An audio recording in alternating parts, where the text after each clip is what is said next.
Oi gente, hoje eu tô recebendo aqui no canal a pastora Fernanda Madaloni, uma das co-pastoras da Igreja Palavra Viva Church. Isso aí. Tô muito feliz porque ela é uma referência pra mim, pra essa geração, na verdade, né, Fê? E hoje ela tá aqui pra responder algumas perguntas lá do meu Instagram. Meu Deus do céu. Vai dar uma de psicóloga. A gente não deu nem tempo de fazer o cursinho pela internet. Meu Deus do céu. Ela é muito craque nisso, gente. Sempre que as pessoas precisam, né, da igreja, correm pra quem? Pra Fernanda. Nós vamos responder, Fê, algumas perguntas, né? Meu Deus. Teve pergunta de todo tipo, gente. Casamento, vida Jesus. pessoal. Senta aí no sofá, tá? Porque agora a psicóloga vai aqui, ó, se apresentar. Então tá, vamos para a primeira pergunta. Gente, não vou citar nomes, né, pra ser uma coisa mais confidencial. Você já se decepcionou nesse meio da música cristã em perceber tantos grupos mais preocupados com a fama? Eu já me decepcionei comigo. As pessoas vão continuar se decepcionando. Pode ser que elas se decepcionem comigo, com qualquer outra pessoa. Eu acho que a gente tem que lembrar de uma coisa. Perfeito, coloca uma coisa na sua cabeça. Perfeito é Deus.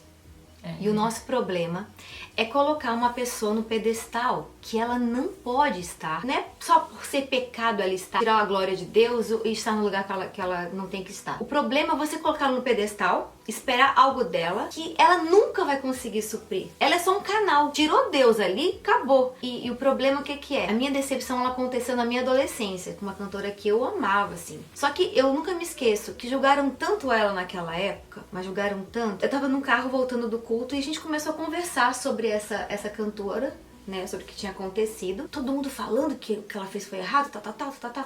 E de repente eu olhei e falei assim, peraí, se algum dia eu cometer algum erro, fizer alguma coisa assim, desse tipo, vocês vão me crucificar como estão crucificando ela? A resposta foi unânime. Sim. Aguardei pro resto da vida e falei, Deus, o Senhor esquece, mas as pessoas não. Então, o que eu posso falar pra você? Já me decepcionei sim. Hoje eu não espero agradar todo mundo, porque aquele que foi perfeito não agradou. O que mais me preocupo é não me decepcionar com a pessoa que eu olho no espelho todas as manhãs, sabe? É não ter vergonha daquela pessoa.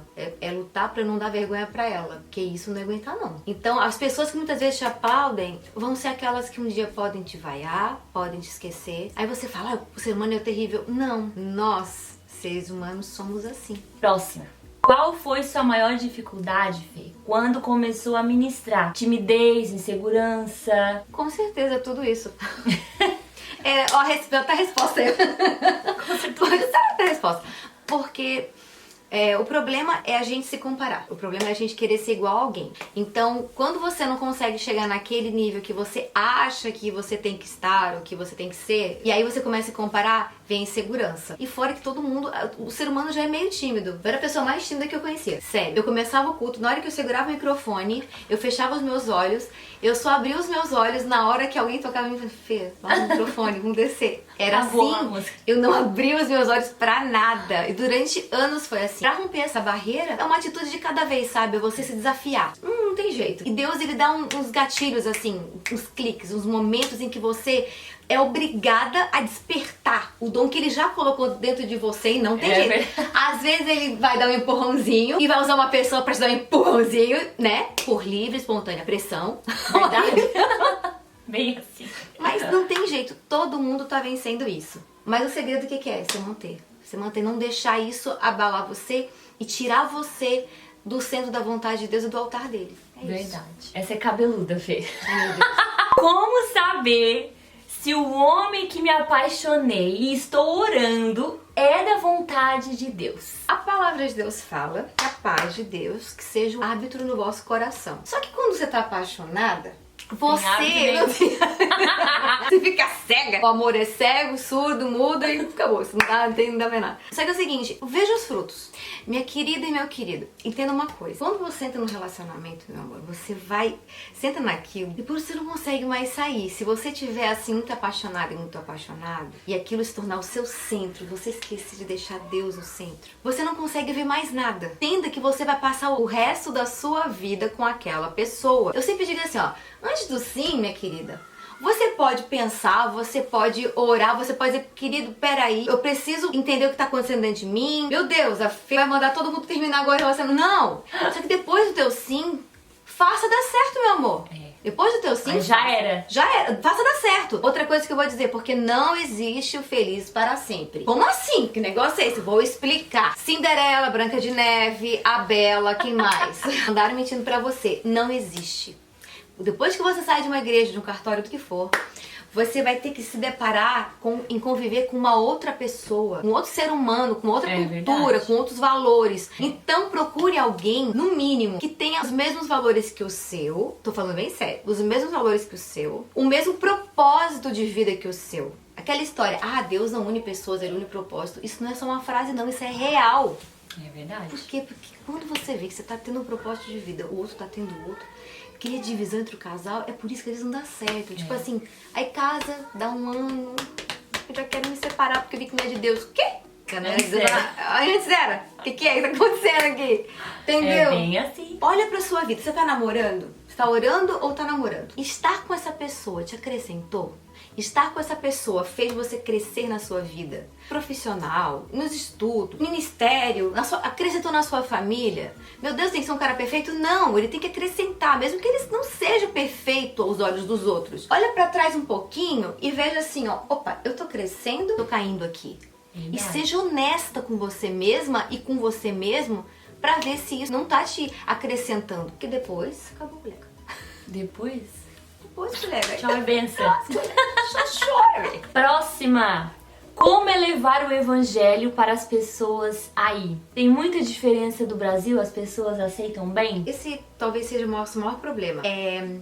Apesar da cultura, de você dar de cara com várias culturas, existe uma cultura que não muda. E aí, quando você, por exemplo, você entende que você não tem que levar a sua cultura, você não tem que levar a sua religiosidade, você não tem que levar a sua doutrina, e porque você tem que respeitar cada uma. Por exemplo, quando eu vou nas igrejas, eu não tenho que levar as minhas doutrinas, eu tenho que levar o amor de Jesus, eu tenho que levar a cultura do reino de Deus. É entender que você não vai levar uma cultura para nenhum lugar, que já tem a sua cultura. Você vai levar a cultura do reino de Deus. Quando a cultura do reino de Deus, né, ela entra em qualquer lugar, ela muda.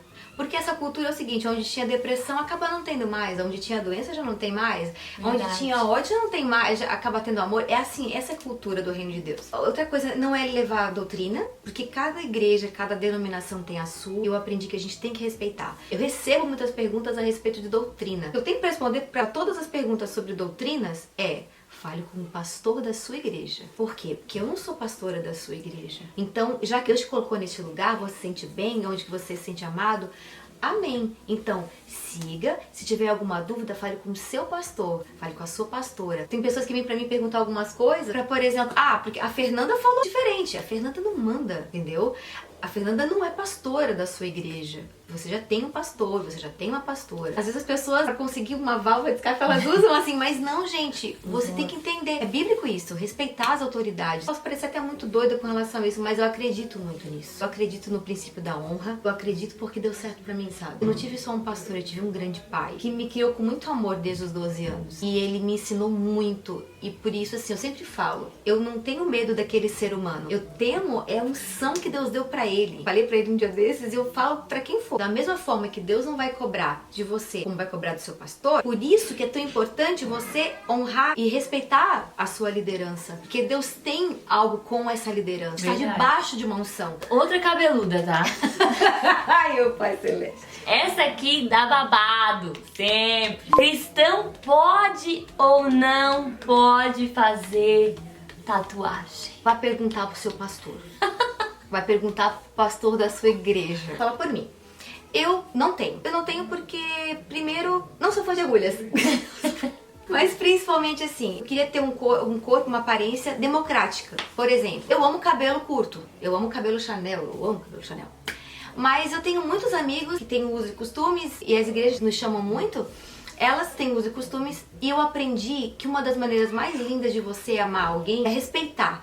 a cultura e a doutrina daquele lugar, daquela igreja ou daquelas pessoas. Apesar de amar cabelo Chanel, eu deixei meu cabelo crescer. Ele é desse tamanho aqui, acho que ninguém vai se sentir ofendido se ele entrar na igreja. Ah, filha, nossa igreja a gente costuma cantar de saia. Eu vou cantar de saia, eu vou cantar de saia por amor e respeito àquele lugar. Voltando à tatuagem, eu aprendi o seguinte, eu não tenho que ter opinião sobre a sua vida, você tem que perguntar pro seu pastor. Mas eu optei em ter uma aparência democrática, porque, por exemplo, eu cansei da minha tatuagem, vou remover. Então tudo que eu não consigo remover depois e voltar atrás, eu prefiro não fazer, é só isso, tá bom? Eu prefiro não fazer. Como você faz devocional? Quantas vezes você ora por dia? Assim, ó, gente, 24 horas.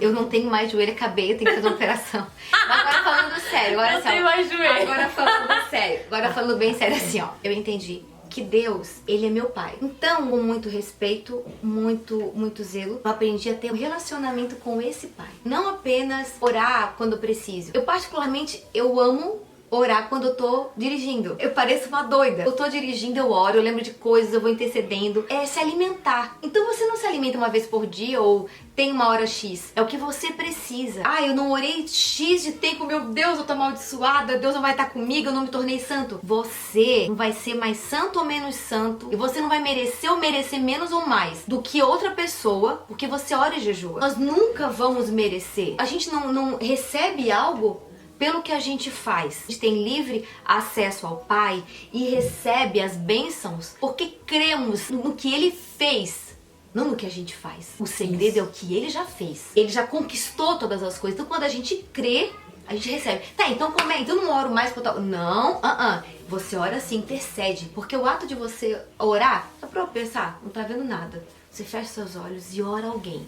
Fala com alguém, sem você ver, é uma coisa tão fantástica. Isso é um ato de fé. E é isso que Deus quer. Uma seguidora que te acompanha e quer saber sobre esse assunto que surgiu de carreira solo. Ela não tá mais te vendo sair com o Avivar pra cantar. Eu acho que essa foi uma das melhores perguntas. Por quê? Se você parar pra pensar assim, ó, carreira solo. Sabe o último clipe que saiu, por exemplo? Aquele que teve os medleys e tal? Pra você ter uma noção, na nossa igreja a gente não trabalha assim, ó. Não é uma banda, nunca foi uma banda. Vai sair um grupo pequeno de pessoas pra que seja acessível às igrejas, entendeu? A Maranata e tal. Isso chamou um pouco a atenção, a gente entende. Eu fui ensinada a entender isso. Deus, Ele não precisa de uma pessoa. Deus, Ele não precisa de uma música. Deus, Ele não precisa. A gente precisa dele. Aí sobre carreira solo. Como é que eu vou ter uma carreira solo? Se eu sou apaixonada por aquela turma que eu viajava, tipo assim, até ano passado. Por quê? Porque eu via que eu já tava viajando vários anos. Eu tenho 2 filhinhos pequenos. Eles viajavam na minha barriga, né? Eles estão agora com 4 anos. Porque como é que eu vou ter carreira solo? Se tudo, desde os arranjos, desde as gravações, é aquela turma maravilhosa que eu tô todas as tardes, durante a semana, tipo assim, porque a gente viajava bastante, eu tô mais na minha igreja agora do que antes. E aí, por exemplo, aquele clipe que o pessoal assistiu, que não assistiu, por favor, corre lá no canal da V Music, por favor, pra assistir. Pra você ter uma noção, estávamos gravando aquela música 1 da manhã, terminando a 1 da manhã. Tava meu esposo, chamo de meninos porque a maioria eu vi crescer, então, só que são homens de Deus, pais de família, são pessoas incríveis. E eles estavam lá apoiando, cuidando de tudo. Quem tava segurando a câmera é o responsável da V-Music, o pastor Lucas Paiva Ramos, o Cuca, que eu vi crescer desde pequeno. Eu amo como meu irmão. Tava todo mundo cansado, mas tava ali, e Deus dando força, eu tava fônica, e Deus me dando graça na hora de cantar, eu não sei como é que saiu aquilo. O pastor Thiago, que durante anos cuidou do Ministério Avivar, anotou as letras porque agora eu tô ficando desmemoriada, gente. Dá um trabalho isso aqui. Como assim carreira solo? Não dá pra ter carreira solo se você não tá sozinha. Eu não tô sozinha, eu tô solo. Né? É um time, continua. Eu já viajava antes, né? Quando eu tava viajando com eles, eu já viajava. E assim, por hora, esse ano eu tô viajando mais com a minha família, com o meu esposo, com os meus filhos. A gente tá dando mais esse norte e tal. E Deus tá levantando mesmo pra provar que Deus não precisa de uma cantora de camisa xadrez, uma música. Não, Deus tem levantado eles, Deus tem usado poderosamente nas igrejas quando eles vão, nos lugares, de maneira poderosa. E a gente viu assim, meu pastor, ele sempre desafia a gente, na Bispo Flori. Eu falo assim, Fê, nunca se torne refém da música. Porque se você se tornar refém da música, ela vai destruir a tua vida. Se torne refém do amor de Deus. e ame o que Deus ama. E aí ele me ensinou a amar pessoas, porque quando você ama pessoas, você vai pensar 2 vezes antes de amar música, antes de passar por cima de alguém por causa da música. Então são valores que eu aprendi com ele. Como ter carreira solo? Por isso que eu digo, o louvor da nossa instituição, da nossa igreja, ele é muito mais do que aquela moça de xadrezinho que você vê, só com uma música que Deus levantou, porque ele tem uma mensagem urgente para passar para a humanidade, que o filho dele tá voltando. Não é só uma música, gente, é uma mensagem. Eu creio nisso. Nós estamos nos últimos tempos mesmo. Tem urgência em lembrar que Jesus Cristo ele tá voltando. Isso não é conversa fiada. Isso não é conversa fiada.